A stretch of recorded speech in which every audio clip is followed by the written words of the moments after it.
Hi everyone, it's Natalie. I'm back.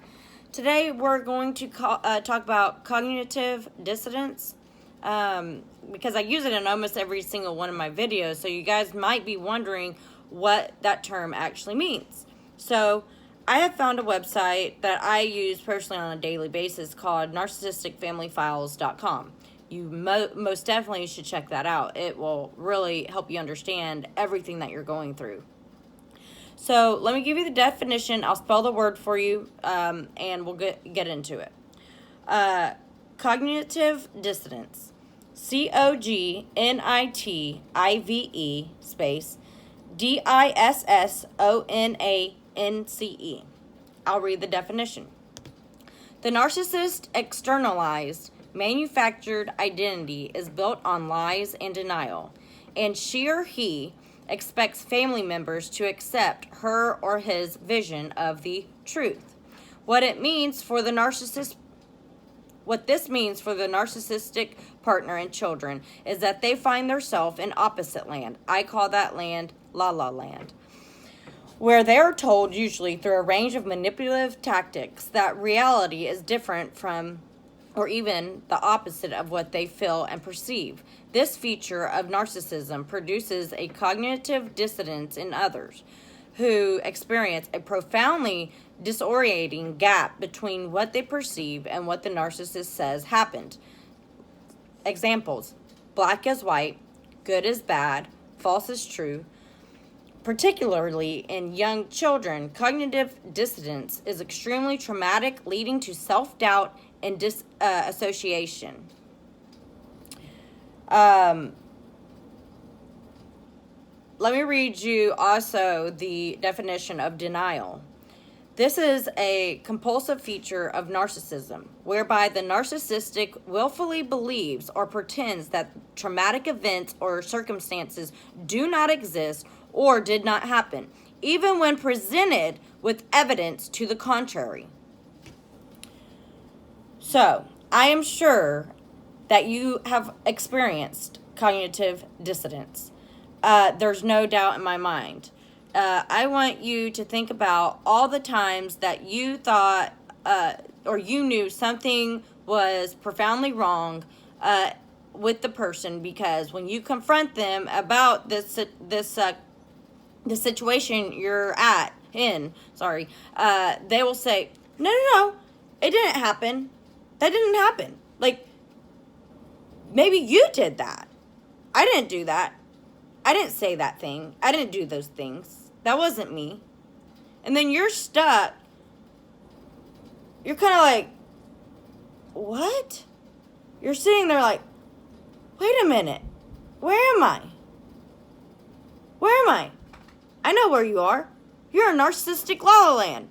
Because that's where they live. And they believe these things. They actually, their soul to their being believes that they did nothing wrong. That they said nothing wrong, they did nothing wrong. That's what they honestly believe. Now, I can give you many examples of this that has happened in my life. Maybe you can relate. So, let's say you did something that the narcissist did not like. Okay? So they went around and sometimes they do this, sometimes they don't. They went and gossiped about you because you went against the grain and you did something they did not like.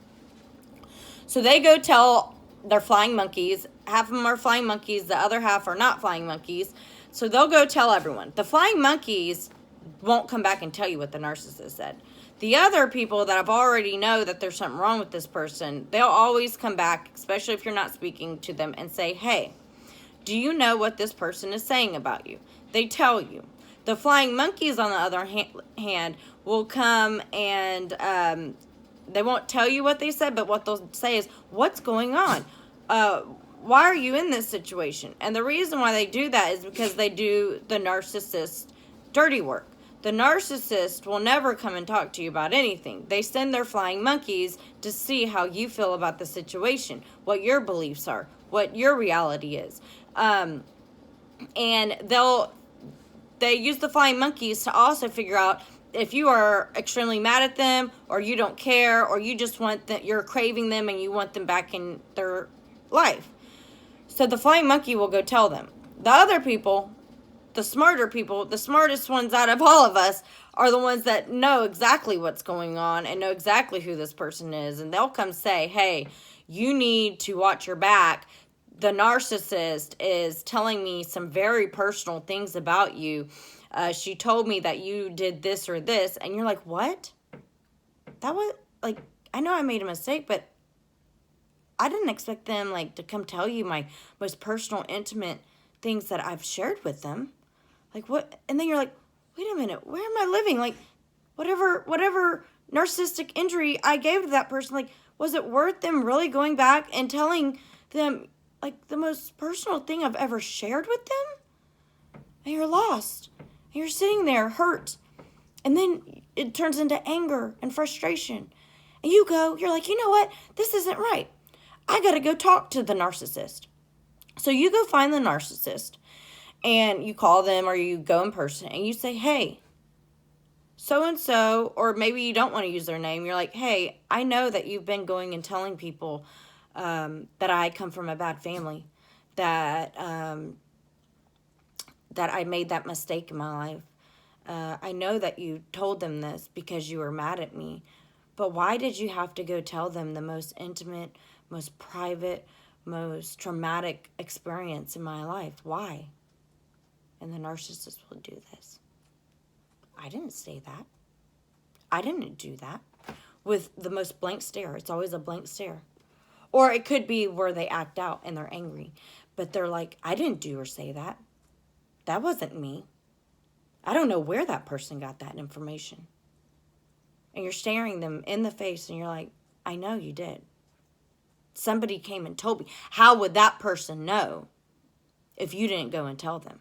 Like, how would they know? And they'll sit there and deny it and deny it, to the point that you start getting confused in your brain. And then you're like, well, maybe somebody else told that other person that told me. Maybe they're trying to start stuff with me and the narcissist. Maybe the narcissist didn't say or do those things. And it tricks you. Remember when I told you they're magicians? They trick you. And the next thing you know, you're right back in that relationship with the narcissist who just spread rumors and lies about you. And matter of fact, most of the time it is lies. And even after you go confront them, they could put their hand on a Bible and raise the other hand and swear to God they never said those things. But they did. They did. And when you have other trustworthy people, especially when they're family members, coming and telling you that this person said and did these things, you better believe it. You need to believe that. How are those people knowing that information about you? When someone shows you who they are, you better believe it. Quit being in denial. Quit living in denial. Quit thinking that the people that told you found out by someone else, because have those people ever came to you with that information before? And why would those people, let's say those people didn't know that you and the narcissist aren't speaking right now, why would those people come and tell you those things out of the blue? Why would they tell you those things? It makes no sense. And they use this trickery. And in the narcissist's mind, they really believe this. 100%. They think what they're telling you is the truth, even though they are lying through their teeth. They are dishonest people. They manipulate people. They lie to people. They don't care if they confuse you or not. They don't care. And they do confuse you.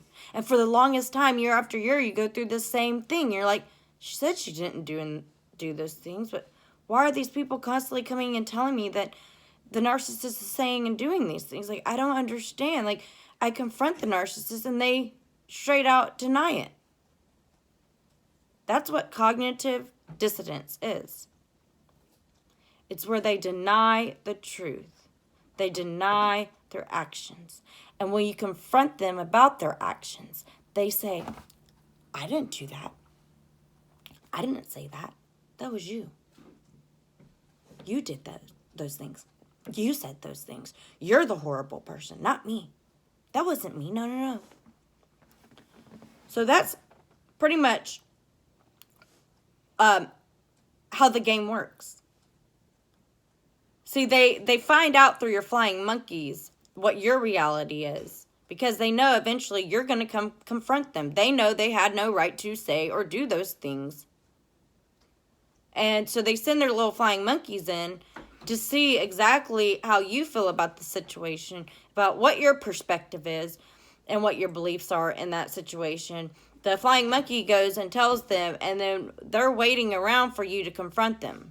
But if you're really well behaved and really well trained by the narcissist, you don't ever confront them.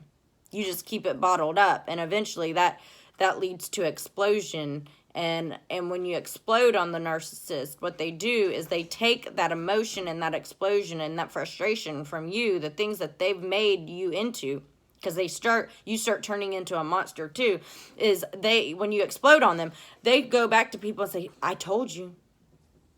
She's not right in the head. She's not a nice person. Remember when I told you she's not a nice person? Remember that? See, look what she did. Look what he did. He exploded on me. He called me all those horrible names and all that. And what the flying monkey and what the other people don't know is that you have gotten to that point, because they have used cognitive dissonance on you so much, you've gotten to the point where you explode on them because you are so sick and fed up of them denying things, of them lying, portraying things that are not true. You know the truth. You know the truth, guys. Remember that. So when they start doing this to you, what you can say is, okay, you know the truth.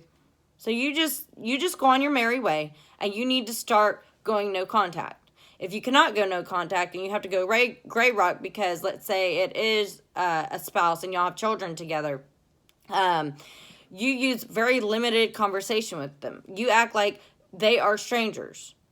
Would you tell your stranger what your opinion is, what your feelings are? Would you share private information with them? Would you tell them accomplishments? Would you tell them anything that's going on in your life or how you feel? You do not tell anybody or that narcissist if you're gray rocking them. You act like as though they are complete strangers, almost like as how they've treated you in the past when they've discarded you and ignored you. And it's almost like a form of no contact, but they come back and hoover. So they what you need to do is just pretend like they are a complete stranger. You pass the children by. If there's a sickness with the child, or if, let's say, you need to talk about a change of clothes, that's all you talk about. When the narcissist starts saying, hey, would you like to go to dinner with me? Hey, remember those good times we had at Disney World? You say, no, I don't, actually. You don't give that dog a bone. You say, that's okay. I'm good and I need to go.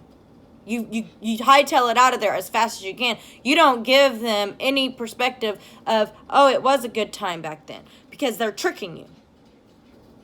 Or, oh, maybe we could have a dinner just to talk about whatever. No. Whatever you need to speak about, you could get a third party in. Maybe your mother, your father, maybe a brother or sister, or there's even social workers that will do this for you.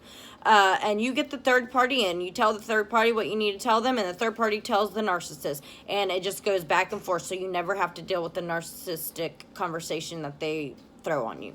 So gray rock is that. When you go no contact, you also act like they are a complete stranger. You don't call them for anything. You don't, and same thing with gray rock. You especially don't go on Facebook and express your emotions and say, oh, well, these little quotes that say, well, sometimes a change is a good thing in your life, and the bad, you have to reflect on. No, you don't post anything like that. You don't put poems on there about how you feel, about how you've been abused, and how you. Excuse me for 1 second. I'm sorry. No. And you don't go on social media. First off, you need to block them. Second off, you need to make sure that if you are posting stuff on social media, you're not posting it about them. You don't post anything about how you feel. You don't post about how you were hurt or anything. And so what you do is when you go no contact, it doesn't matter what the situation. I don't care. I use this. I've used this in my past videos, and that is, excuse me for 1 minute. So I'm sorry. I'll get it in 1 minute. Sorry, guys. Today's no school. Excuse me for 1 minute. You're kind of making my video messed up. Sorry. I'm sorry. I'll get to you in a second. So, what happens, excuse me for 1 minute, okay? No school, guys. No school. And if y'all are wondering, yes, my whole family studies about narcissism or narcissistic abuse because my son has been abused by his grandparents. And we wanted to make sure he knew that he was not at fault for anything. But going back to what's at hand is no contact. And that is if you get a flat tire, if you're late on a bill, if you need a ride somewhere, if you have a medical emergency, you don't call these people. You don't call them, guys. You act as though they are strangers. And like I said, if you have a flat tire, you better call AAA. If you are about to be homeless, maybe you need to go take a loan out at one of those loan places and pay it back. You don't call the narcissist for any reason. There's no reason, especially if you're divorcing them and you don't have children. You should not be calling them whatsoever. And when they come back with a Hoover and they're like, hey, guess what? Do you want to go on this trip with me to Ireland? Hey, guess what? I have a big fat paycheck that I just got. I got a promotion or I got whatever, and I'd like to help you out on your bills. No. I don't care how much you need the money. It's a trick. They are hoovering you. That is a positive hoover. And if you go back to my other video where I'm doing the narcissistic injury and hoover, you will see that there is a positive hoover and a negative hoover. And when that happens, they are tricking you back into the abusive relationship, and you will be stuck in it again. And then you have to find your way out again. So you don't want to do that, guys. But anyway, I just wanted to come on here and talk about cognitive dissonance. Sorry my son didn't interrupt, but hey, I'm a mom. And I just wanted you guys to realize that they are going to use this on you if they haven't already. And you need to stand up for yourself. If you need to document every time they talk to someone. Document anytime they've sent text messages to you, especially if you're going to divorce. You need to document all this so you can bring it to court and show the judge because with narcissists and divorce, they're going to try to rip you a new you-know-what in your behind. So they are going to do everything. Even if they don't want the kids, they're going to fight for the kids. If they don't want to pay spousal support, they will do everything. They'll even quit their job, or they'll file a false pay stub. They'll even take a demotion. If they don't have to give you anything through the court system, trust me, they're going to do it. Okay? So you don't fall for those things. Okay? They are trying to trick you back into submission. And so every time they're using cognitive dissonance on you, you need to document it. You need to document every single thing that they do to you. You document.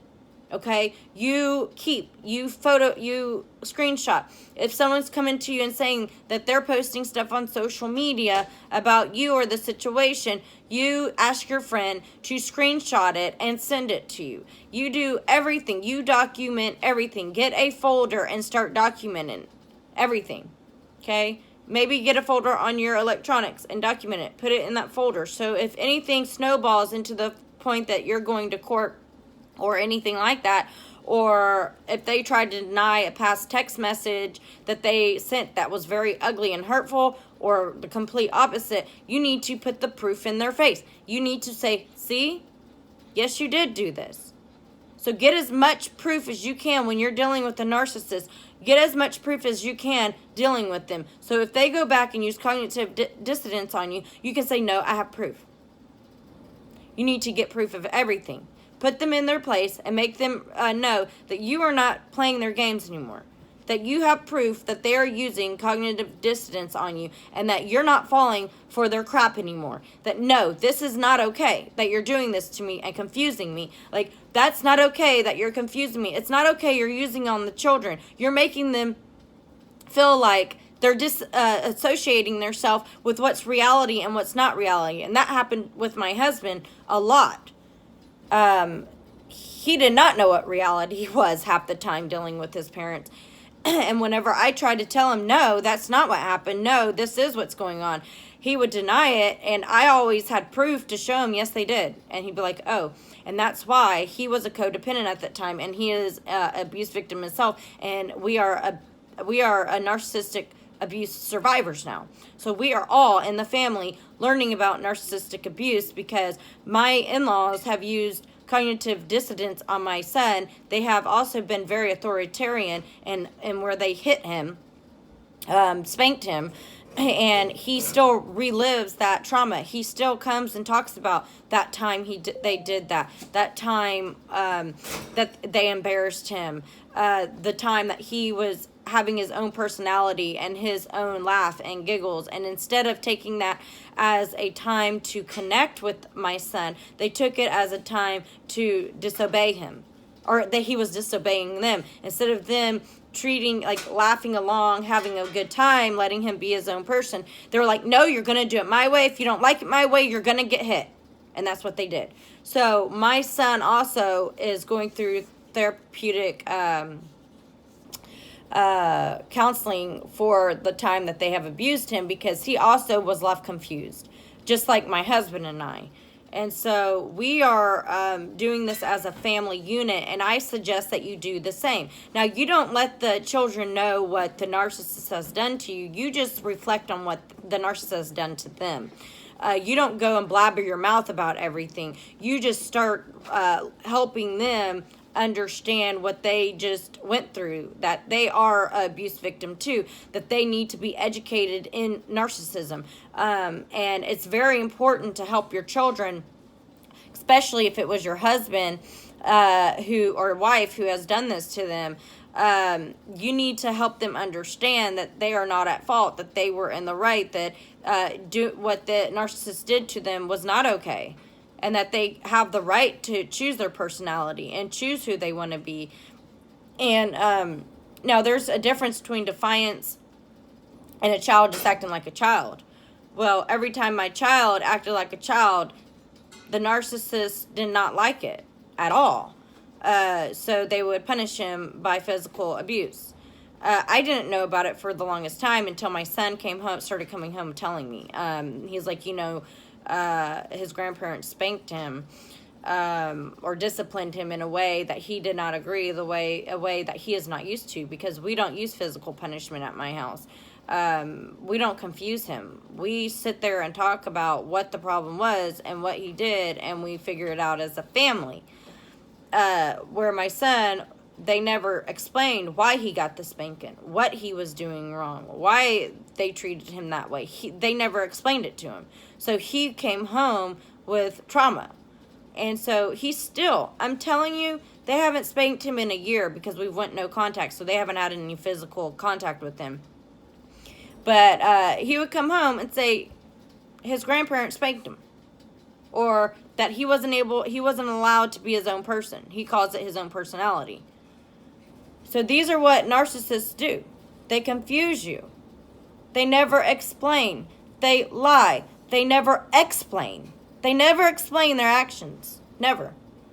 So, anyways, it's 24 minutes long. I'm sure this is long enough. I can go on forever. But if you guys want me to do a certain topic, please leave it in the comments below. I'm more than happy to do a video on whatever you're going through and trying to understand.